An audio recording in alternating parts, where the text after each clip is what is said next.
కేటీఆర్ అసలుకి ఛీ ఈ పేరింటనే అసహ్యం వేస్తుంది. హో is very much knowledgeable person, ethical గా మాట్లాడతాడు, గ్లోబల్ స్టాండర్డ్స్ గురించి తెలుసు, తోపు తురుము అని అన్నారు కొంతమంది. అసలు నిజంగా చదువుకున్నాడా చదువుకోలేదా అర్థమైతలే. ఒకప్పుడు ఐటీ శాఖ మంత్రిగా ఉండేనా, ఫోన్ ట్యాపింగ్ మంత్రిగా ఉండేనా, అసలు అతను ఒక మున్సిపల్ శాఖ మంత్రినా లేకపోతే కొంపలు ముంచెత్తే మంత్రినా అర్థమైతలే. మనము పోరాడి తెచ్చుకున్న తెలంగాణకి నీళ్లు నిధులు నియామకాలు వస్తాయని చెప్పి మనం ఆశ పడితే ఈ కల్వకుంట్ల కుటుంబం రూపంలో 10 సంవత్సరాలలో మనకి కుంభకోణాలు, లిక్కర్ స్కాములు, ఈ ఫోన్ ట్యాపింగ్లు. అసలుకి నిజంగా కూడా కేటీఆర్ ఫోన్ ట్యాపింగ్లు చేసి కుటుంబం మధ్యలో, భార్యాభర్తల మధ్యలో మాటలినే అంత అసలు దౌర్భాగ్యం ఏముంది, అలా ఆనందం ఏముందో అర్థమైతలే. భార్యాభర్తలు మాట్లాడుకునే సంభాషణలు విని వాళ్ళ మధ్యలో గొడవలు పెట్టి వాళ్ళు విడిపోయేటట్టుగా కూడా చేసిండంట. అసలుకి ఏం సంతోషమో ఏం శునకానందమో అర్థమైతలే. వాళ్ళ అయ్యనేమో కేసీఆర్ గారు 80,000 పుస్తకాలు చదివినా అని అంటాడు. అతను ఉద్యమకారుడే కావచ్చు, కానీ పాపం ఈ వయసులో రామకృష్ణ అనుకునే వయసులో ఒక బిడ్డనేమో లిక్కర్ స్కామ్, ఒక బిడ్డనేమో ఫోన్ ట్యాపింగ్.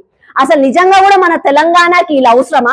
ఇట్లాంటి నాయకులు అంటే ప్రైవేట్ కాన్వర్సేషన్స్ ఇని సిబిఐ అంటే మొత్తం కూడా జడ్జిలది, ఐఏఎస్ ఆఫీసర్లది, ప్రభుత్వ ఉద్యోగస్తులది, మళ్ళా ప్రతిపక్ష నాయకులది, సొంత నాయకులది కూడా, సెలబ్రిటీలది, మళ్ళా సామాన్య ప్రజల సంభాషణలు విని ఆనందపడే మనిషి ఇట్లాంటి నాయకుడు నిజంగా తెలంగాణ సమాజానికి అవసరమా?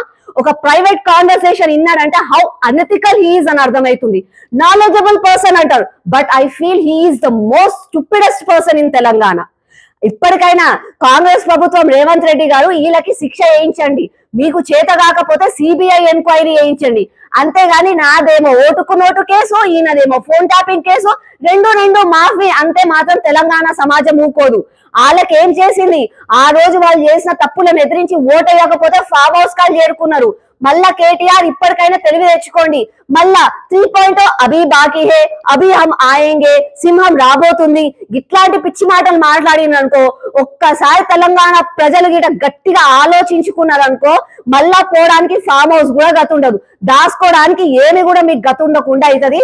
ఇప్పటికైనా తెలంగాణ సమాజానికి క్షమాపణ చెప్పండి. తప్పు చేసిన వాళ్ళందరూ బయటికి